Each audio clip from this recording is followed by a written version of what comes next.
Ascensão do terror. Arvintar. O imperador Jirkniv estava cansado, pode-se até dizer que ele estava se sentindo velho. Ele raramente se sentia assim, mas vivia tempos difíceis, e às vezes, apenas às vezes, sentia cada minuto como se fosse uma hora. Este foi um daqueles dias. A causa disso foi uma carta que ele nunca pensou que veria. Ele sentou-se sozinho em seu escritório particular, e serviu-se de uma taça de vinho tinto profundo. Foi um presente do rei feiticeiro. Ele não bebeu, apenas segurou o copo entre dois dedos enquanto lia a carta repetidas vezes, como se não pudesse acreditar nas palavras escritas nela. Ele olhou do copo para a carta, e da carta para o copo. O tinto do vinho lembrava-lhe sangue, e apesar de seu título de O Imperador Sangrento, o pensamento, o lembrete, aquilo o atingiu. Pode não ter acontecido, mas pelo conteúdo do documento. Era uma carta de Raymond. Não era alguém que ele pensou que escreveria uma carta para ele. Quando a carta chegou, ele mandou confinar imediatamente o mensageiro em isolamento, fechou a corte real, e foi até seu escritório para lê-la sozinho. Cada palavra era de partir o coração. Não no sentido pessoal para si mesmo, como se um amigo querido estivesse sofrendo, mas muito mais como se ele pudesse reconhecer as dificuldades de um estranho. Raymond não era alguém que ele conhecia bem, ele só conhecia o homem pela reputação, exceto pelo breve encontro no Reino Dracônico. No entanto, à medida que mais relatórios chegavam, ele passou a apreciar mais o próprio homem como alguém de princípios, mas também agonizou com o destino inevitável que previu para seu povo. Aqueles que governam as nações fazem parte de uma família muito pequena, e só eles podem compreender as lutas dos seus vizinhos, e conhecê-los tão bem que até um inimigo pode tornar-se como um irmão. Num sentido muito real, qualquer guerra era irmão contra irmão, e salvo quando o ódio pessoal ou objetivos ambiciosos exigissem que outro morresse, alguma forma de acomodação poderia normalmente ser alcançada entre os dois combatentes, um certo entendimento era possível. No entanto, esse não foi o caso durante grande parte da guerra até agora. A teocracia Slane, o rei Astraca do Reino Sagrado de Roble, o rei Elfo, e o rei Philip destruíram esse entendimento entre as nações em seu ódio zeloso ao rei feiticeiro e seus seguidores religiosos. Isso tornou esta carta especialmente inesperada. Ele leu novamente, ainda incrédulo. A linguagem foi cuidadosamente construída como seria de esperar, afinal ele era um homem culto. Porém, suas intenções não eram diplomáticas, eram morais, eram pessoais, carregava o espírito de um homem que estava com o coração partido, como alguém cujo filho havia fugido para algum lugar, e por quem ele ainda procurava. Num sentido muito real, Jirkniv supôs que fosse esse o caso. A traição da general Zetsumei já era bem conhecida da liderança da teocracia Slane, e não foi nenhuma surpresa para o Imperador Sangrento em retrospecto quando os detalhes vieram à tona.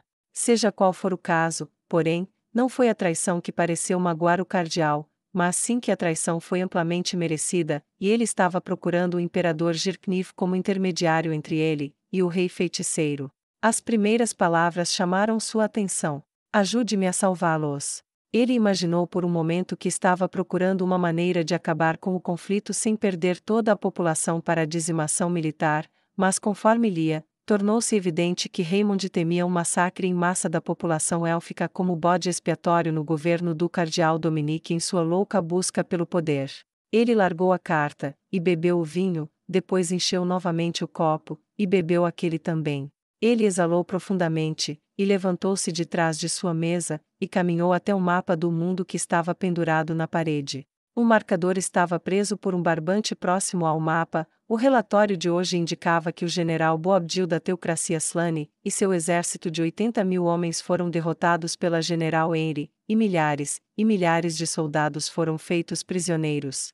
Ele pegou o marcador, e começou a colorir mais partes do mapa à sua frente. Isso havia se tornado um hábito recentemente. Toda vez que ouvia falar de algum tipo de ganho, ele esperava um pouco, tomava uma taça de vinho, e depois marcava no mapa o que havia mudado. Ele examinou os outros relatórios sobre a mesa naquela manhã. Não havia oposição em Restize, exceto na capital, e em uma cidade no sudoeste chamada Relobel, e os exércitos já estavam marchando em ambos os locais. Isso tiraria permanentemente um aliado da aliança da teocracia Slane. Era apenas uma questão de tempo até que esses soldados fossem usados contra seus antigos aliados. Agora o problema em questão. Ele olhou para o chão. Ele não devia nada a Raymond. Agir como intermediário para uma nação inimiga no meio de uma guerra, em particular um de seus líderes, provavelmente não era a melhor ideia do mundo, nem uma forma de se tornar querido. Eu realmente não tenho escolha, não é? Ele disse para a sala vazia enquanto olhava de volta para a carta. Apesar de ser impossível, ele sentiu que a carta lhe dizia: não, você não quer. Dane-se tudo para o inferno. Zirknif pensou, e usou um dos pergaminhos de mensagens que foram fornecidos para seu uso, e enviou uma mensagem ao mordomo do rei feiticeiro solicitando para vê-lo. O rei feiticeiro não está aqui no momento. Sebas respondeu: oh, posso ir, e esperar por ele, acho que isso é importante. Zirknif respondeu: você vai esperar um pouco, ele foi para o Império sob a pedra, não sei quanto tempo vai demorar, pode demorar até uma semana. Sebas respondeu. Isso pegou o imperador desprevenido. O Império sob a pedra, por que ele foi para lá, se posso perguntar? Tenho certeza de que ele poderá informá-lo disso quando retornar. Enquanto isso, se você precisar de uma decisão imediata, Lady Albedo estará disponível para ajudar se o assunto for urgente. Sebas respondeu. Zirknif estremeceu, por mais bonita que fosse, o maldito imperador há muito sentia que havia algo profundamente perturbador nela. Porém, ao considerar brevemente o assunto, decidiu que seria melhor apresentar a carta, e o assunto, e deixar nas mãos dela a decisão. Tudo bem. Se você abrir o portal, irei imediatamente. O imperador disse, e pegou a carta da mesa. O portal se abriu, e ele entrou. Nazarick. Ele ainda não estava acostumado com isso, então nunca deixou de se impressionar. Uma vez do outro lado ele olhou ao redor, a sala do trono estava praticamente vazia, apenas Sebas, Demiurgo e Albedo estavam presentes. Provavelmente isso foi melhor. O trono estava vago, e os dois guardiões estavam de cada lado enquanto Sebas permanecia pacientemente à esquerda, ao pé da escada. Quando se recompôs, Zirknif se aproximou dos degraus, e se ajoelhou respeitosamente. Embora nominalmente parecesse algo igual, já que ele era um chefe de estado sob o mesmo governante que eles, Albedo estava no topo na ausência de sua majestade, e o sangrento imperador não tinha ilusões sobre como ela via suas posições relativas. O que traz você aqui hoje? Albedo perguntou superficialmente depois de lhe conceder permissão para se levantar. Zirknif enfiou a mão no bolso, e tirou a carta. É isso, Lady Albedo. É uma carta que me foi entregue pelo cardeal Raymond da teocracia Slane. Ele subiu as escadas com um gesto de aceitação quando ela estendeu a mão, e ele a colocou na palma da mão dela antes de descer os degraus novamente para aguardar sua opinião. Ele ficou com as mãos cruzadas atrás das costas, e esperou em silêncio enquanto ela lia. Quando ela terminou, ela entregou para Demiurgo, e esperou até que ele terminasse também. Então, ele quer a ajuda do rei feiticeiro, não é? Ela perguntou. Ele vai para a guerra com nosso mestre, nega sua divindade, e afinal, envia seus soldados para a guerra, mas profanando os termos do acordo que ele mesmo assinou, e agora ele pede para se encontrar com nosso Senhor, e obter sua ajuda. A voz de Albedo ficou cada vez mais indignada enquanto ela falava, e naquele momento ela parecia cada centímetro do demônio que era, suas asas tremiam de fúria atrás dela. Se me permite, Lady Albedo. Demiurgo disse em seu tom de voz mais razoável. Sim, Demiurgo. Ela perguntou com leve irritação. Acredito que há várias coisas que devemos lembrar aqui. Primeiro que embora Raymond tenha assinado o tratado, ele se opôs à sua violação, e mesmo de acordo com o general Zetsumei, ele se mantém à parte de seus colegas. Dado o que sabemos sobre nosso generoso senhor, acredito que ele estaria disposto a oferecer apoio ao cardeal cada vez mais marginalizado. Oh! Albedo reagiu, não menos desinteressada do que antes. Posso sugerir algo? Zirknif perguntou de onde ele estava, eles olharam para ele surpresos, como se tivessem esquecido que ele estava ali. Sim? Albedo perguntou secamente. Zirknif não suspirou abertamente, no entanto, em um raro momento em que ficou comovido pela situação de outra pessoa, ele mergulhou, e manteve aquele suspiro dentro de sua própria cabeça, onde pertencia. Acredito que Lord Demiurgo esteja correto. No entanto, embora eu não presuma conhecer o rei feiticeiro tão bem quanto vocês, parece-me que ele agiria de tal maneira que fornecesse ajuda máxima a um apoiador interno, dano máximo para um oponente, e benefícios máximos para seus próprios objetivos. Estou errado? O imperador perguntou, espalhando as mãos por trás dele interrogativamente. Você não está. Albedo disse categoricamente. Então me parece que todas essas coisas podem ser alcançadas de uma só vez. Se ele conseguir realocar os escravos das fazendas, então privar a teocracia do trabalho garantiria que eles não teriam colheita, e eles entrariam na sua última colheita muito em breve. Comandei meus militares por muitos anos, e posso lhe dizer que um exército marcha de bruços. Prive-os de sua última colheita, e seus soldados ficarão gravemente enfraquecidos por meias rações, ou coisa pior. Eles não serão mais capazes de formar grandes exércitos, e simplesmente chegar a uma cidade será o prenúncio de sua derrota. Tudo isso ao mesmo tempo em que promove a justa causa do rei feiticeiro, e garante que um grande número reconheça a sua divindade, e que ele é seu salvador, aquele que eles devem adorar verdadeiramente. Após o fim da guerra, quando o rei feiticeiro tiver colhido as colheitas das terras que ocupou, ele poderá alimentar a população sobrevivente com sua própria comida, e ganhar sua gratidão. Semelhante ao que aconteceu com Restize, não é? Girkniv perguntou praticamente. Admito que estava pensando em algo semelhante a isso. Demiurgo disse, oferecendo seu apoio relutante ao imperador humano. Esses benefícios são suficientes? Albedo perguntou em dúvida. Talvez. Demiurgo disse. Sem Lord Ains, este é provavelmente o melhor que podemos fazer, talvez, não, certamente ele previu esses eventos. O demônio parecia frustrado, e seu rabo chicoteava atrás dele. Girkniv mordeu o lábio. Admito que estou curioso para saber por que ele foi para o Império sob a pedra por tanto tempo enquanto há uma guerra acontecendo. Devo me preocupar? Ele perguntou desconfortavelmente. Ele normalmente não fazia perguntas desse tipo, mas tal ausência raramente era um bom presságio. Demiurgo riu casualmente, e disse. Ele foi trazer o país dele sob seu governo. Isso é? Espere, o que? O imperador disse com a boca aberta. Albedo riu. Acredito que você ouviu corretamente, eles estão em nosso caminho, e então um entendimento deve ser alcançado. Ele foi ver isso sozinho. Quando ele voltar em alguns dias, teremos um novo aliado, e um novo vassalo, e dentro de alguns dias depois disso, parte da montanha desaparecerá. Isso, por sua vez, nos dará um caminho de marcha fácil para os soldados de Restize se moverem para o sul. Sem dúvida, Aura e Mari estão trabalhando duro para trazer os elfos negros para o rebanho também, e isso fornecerá tudo o que precisamos para apoiar a General Leinas e Aureole Omega enquanto elas se movem para o interior da teocracia Slane. O imperador Girkniv engoliu em seco. Eu não deveria estar surpreso, mas toda vez que penso ter visto seu apogeu, ele eleva o nível novamente. Ele disse com uma voz lenta e suave. Assim é com todos nós. Demiurgo disse com admiração. Ele é assim. Albedo disse com amplo desejo enchendo seus olhos. Meu precioso Lord Ains. Ela acrescentou com uma voz suave que só era audível para o imperador por causa da acústica da sala do trono perfeitamente construída. O que então será feito? Girkniv perguntou. Envie uma comunicação informando-o de que seu desejo será atendido. Ele deve esperar ver Nosso Senhor em 7 dias. Lady Albedo disse pacientemente. Será feito. O imperador Girkniv disse. Vou libertar o mensageiro, e mandá-lo de volta com uma carta minha. Vamos mandá-lo de volta com um portal ou através do método padrão. Vamos levá-lo com um portal para seu próprio território, depois disso a entrega será de sua responsabilidade. Senhora Albedo disse. Será como você diz. O imperador respondeu. Há mais alguma coisa? Ele perguntou.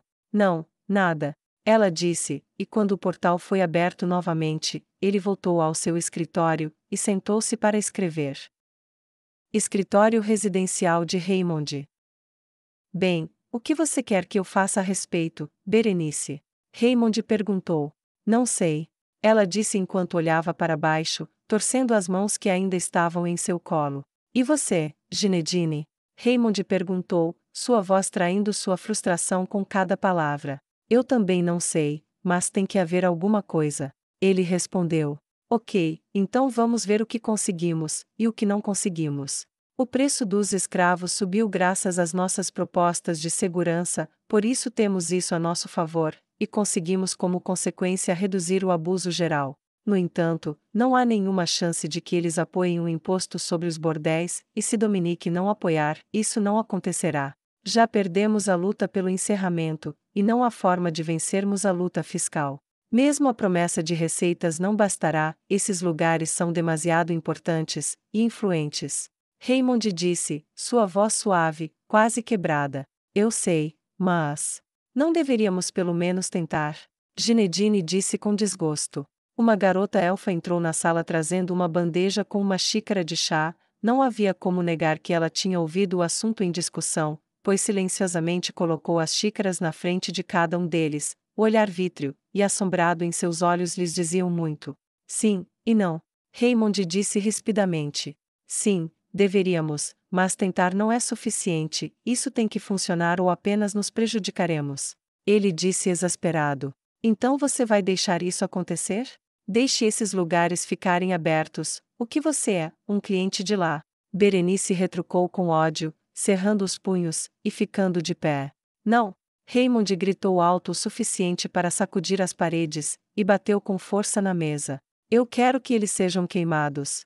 Eu os quero mortos. A mesa cedeu sob o peso do golpe de uma antiga escritura negra, e ele olhou para a mesa. A elfa respondeu à disputa encolhendo-se contra a parede, agachando-se, e cobrindo a cabeça de medo.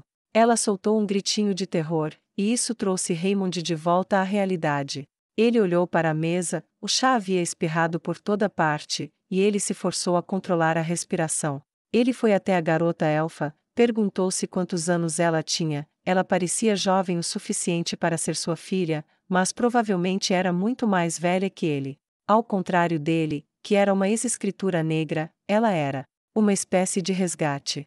Raymond se agachou ao lado dela, e tocou seu ombro. Nua. Está tudo bem. Ele disse suavemente. Está tudo bem, não estou bravo com você, nem um pouco. Me desculpe por ter derramado seu chá, tenho certeza que estava maravilhoso, ninguém vai te machucar aqui, eu prometo, ok? Ele perguntou enquanto tentava confortar e acalmar a garota. Ela se controlou, dando pequenos acenos rápidos, e levantando-se lentamente. Eu vou pegar mais chá, senhor. Ela disse com um sorrisinho nervoso e torto. Isso seria maravilhoso, obrigado. Raymond disse gentilmente. Ela saiu correndo, e Raymond olhou para a mesa quebrada. Foi então que Ginedine falou. Aí está a resposta. Ele disse, e sua voz era mais fria, mais maliciosa, e cruel do que Raymond jamais ouvirá sair dele. O que? Berenice perguntou insegura. Eu gostava dessa mesa. Raymond disse irritado consigo mesmo. Mas valerá a pena perdê-la se a sua destruição te deu uma boa ideia. Sim, e se não, vou comprar uma maldita mesa nova para você. Ginedine disse com confiança. Isso atraiu toda a atenção de Berenice e Raymond. Ninguém jamais havia chamado Ginedine de generoso com seu dinheiro. Antes, a solução já aconteceu uma vez, lembra? Ginedine perguntou com um tom de voz selvagem. O quê? Fale claramente, cara. Raymond disse, e então ficou em silêncio.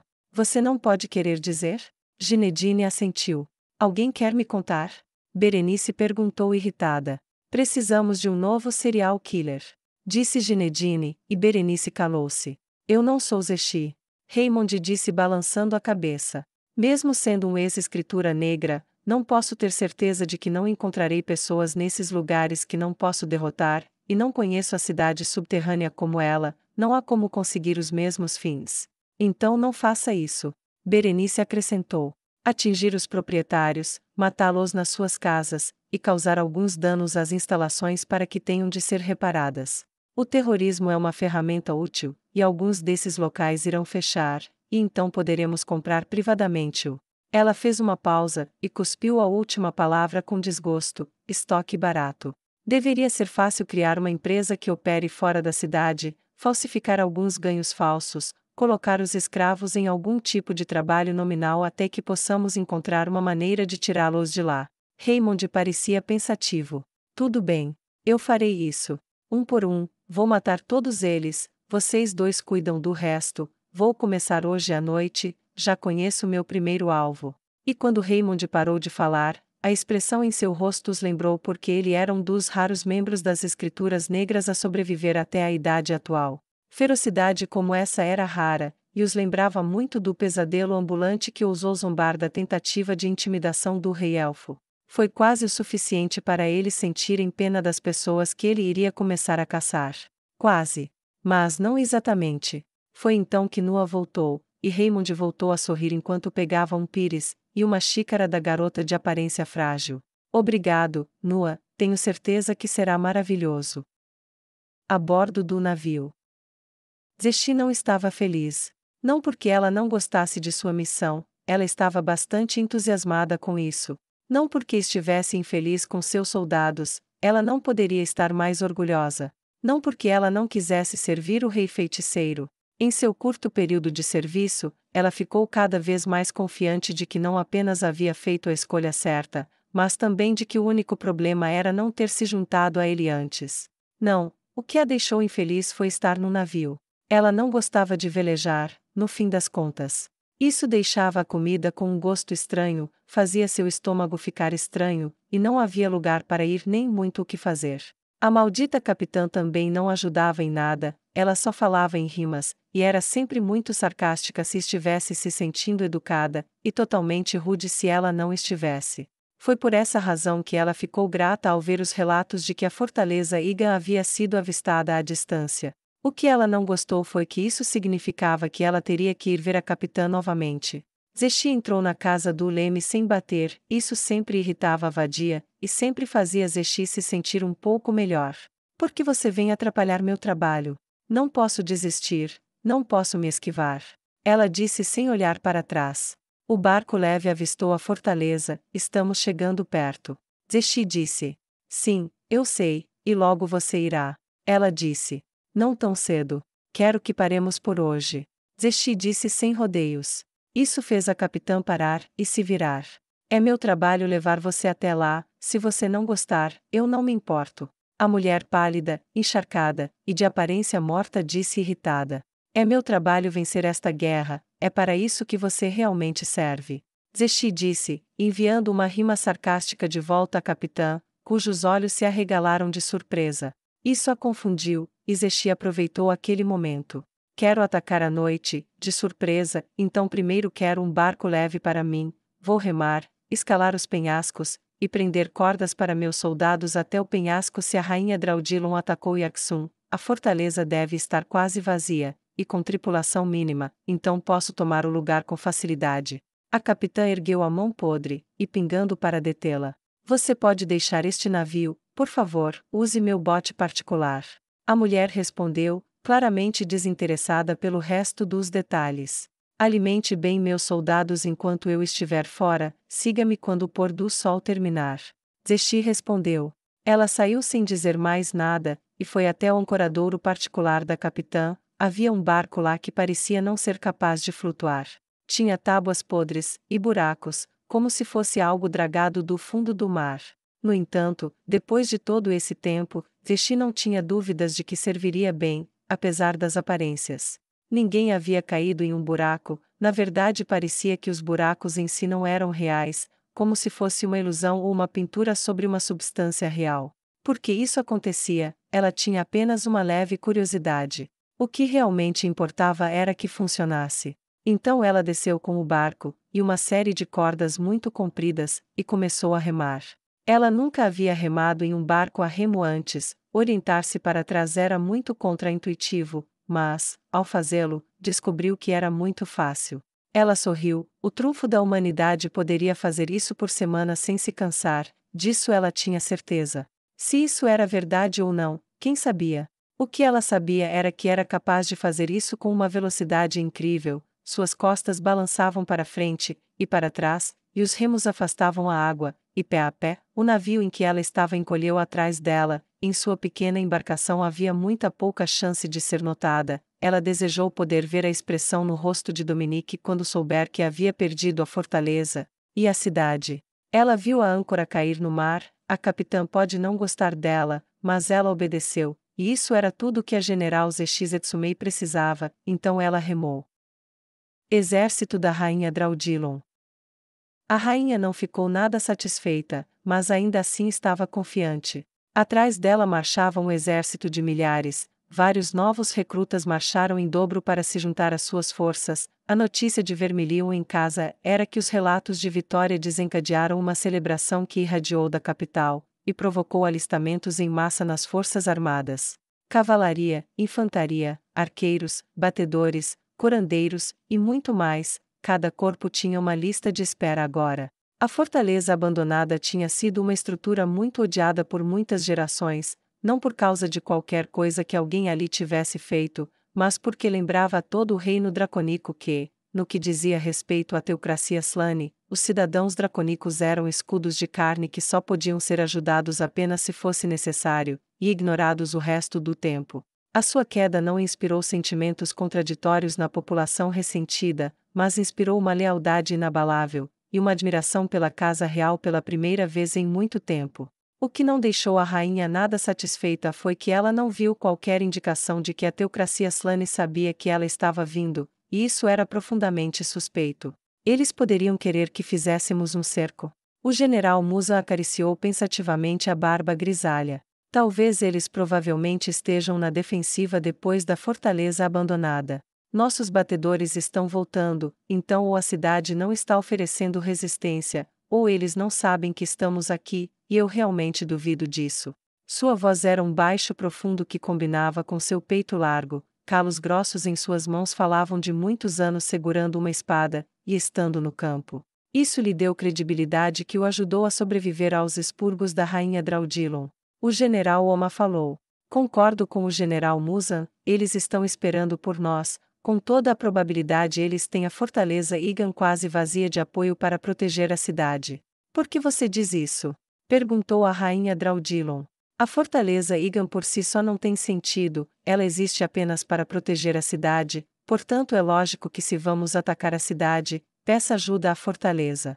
Ela explicou, girando uma mão enquanto explicava, enquanto a outra permanecia firmemente agarrada às rédeas do cavalo. A rainha olhou para a pele morena da jovem general, ela era linda, de um jeito meio resistente. Ela se perguntou se as pontas pontiagudas em suas orelhas alguma vez representaram seus problemas. A ancestralidade élfica ainda carregava muitos preconceitos, mesmo com gerações distantes.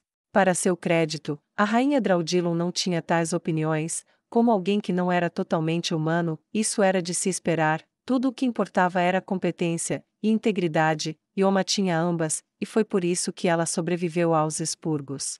Draudilon acenou com a cabeça junto com eles. Isso faz sentido. Ela disse pensativa, refletindo que era muito mais fácil entender essas coisas estando sóbria. Suponho que desta vez seja a vez da General Zeshi conseguir o trabalho fácil. Então, que tipo de resistência você acha que podemos esperar? Ela perguntou. A fortaleza provavelmente tinha uma força total de cerca de 10.000, mas ao contrário da fortaleza abandonada, provavelmente não eram todos combatentes, então 3 a 5.000 soldados, e o restante eram especialistas que desempenhavam funções militares e administrativas, e assim por diante. General Musan sugeriu. Talvez, mas a teocracia Slane requer treinamento militar para defender a humanidade, podemos esperar que qualquer não combatente ainda funcione pelo menos tão bem quanto uma milícia. General Oma propôs. Eles abandonarão completamente a fortaleza? Perguntou a rainha Draudilon. Provavelmente não, mas podemos esperar uma tripulação mínima, apenas o suficiente para defendê-la contra incursões menores. General Musan disse depois de pensar um pouco. Então, talvez 500 a 1.000 a menos irão para Yaxun, que se meus relatórios fossem precisos, tinha um exército permanente de 5.000 soldados, com cerca de 5.000 potenciais de milícia. General Oma acrescentou. Eu vejo. A rainha Draudilon respondeu. Então podemos esperar que os superemos em número entre 3 para 1, e 2 para 1? Sim, Sua Majestade. General Musan disse. A menos que a General Zeshi venha ajudar, isso nos dará substancialmente mais. General Oma apontou. Talvez, mas este é o nosso trabalho, e seria uma humilhação nacional se falhássemos na primeira tarefa que tivemos que fazer sozinhos. Não vou jogar fora a vida do meu povo por causa da vaidade, mas qualquer coisa que diminua o valor de nosso povo, aos olhos do rei feiticeiro, deveria ser considerado muito, muito ruim. Então, se pudermos fazer isso sozinhos, deveríamos. A rainha acrescentou, atraindo olhares sérios de seus generais. Eles não comentaram mais sobre isso, não precisavam, e cavalgaram em silêncio até que as muralhas apareceram, com uma fileira de soldados já em pé no topo, esperando e observando. Acho que eles não vão se render. A rainha Draudilon disse. Então vamos começar. Sim, Sua Majestade. Os dois generais disseram com entusiasmo, e começaram a hastear bandeiras de sinalização, dando ordens que alterariam ainda mais, e para sempre o mundo que todos conheciam.